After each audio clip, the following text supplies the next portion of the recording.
Un homme pourrait-il avoir plusieurs femmes et une femme ne pourrait pas avoir plusieurs hommes? Dans la tradition des hommes même d'abord, une clé qui ouvre plusieurs portes est une clé magique.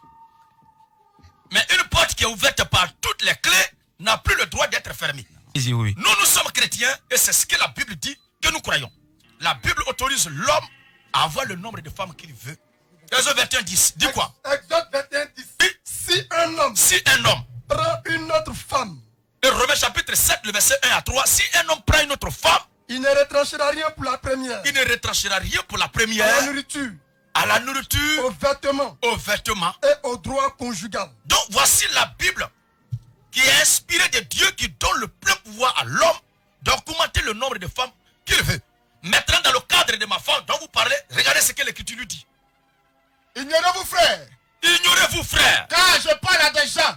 Quand je parle à des gens qui connaissent la loi. Romains 7, 1 à 3. Oui. Que la loi exerce son pouvoir. Que la loi exerce son pouvoir. Si l'homme aussi longtemps qu'il est vivant. Et l'Écriture dit quoi? Ainsi une femme mariée. Ainsi une femme mariée est liée par la loi à son mari. Ce n'est pas l'homme qui est lié par la loi à la femme. C'est la femme, attends un peu. C'est la femme qui est liée. Ça contredit le mystère existant entre le supérieur et l'inférieur. Le supérieur est au-dessus et l'inférieur est monsieur le juge. lié à lui. Terminons le passage avant. Juste une question. Juste une question, monsieur Gédion.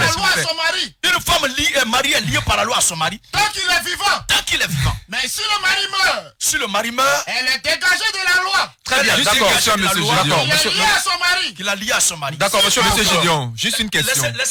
Oui, il termine rapidement. La phrase. Oui. Si donc. Du vivant de son mari. Du vivant de son mari. Elle devient la femme d'un autre. Elle devient la femme d'un autre homme. Elle sera appelée adultère. Elle sera appelée adultère. Oh l'homme. L'Écriture lui donne le droit de prendre une autre femme. Moi, je n'aime pas l'hypocrisie. Les gens font croire sous les toits qu'ils ont une seule femme, mais dans les rues et la nuit, dans les couloirs, il y a les petites filles qui les serrent les cols. Parce que s'ils ne veulent pas se soumettre à ce qu'elle demande de faire, les papeaux seront cassés.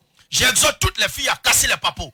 Ce sont les gens des églises qui sont à la base de la majorité des avortements et des curettages.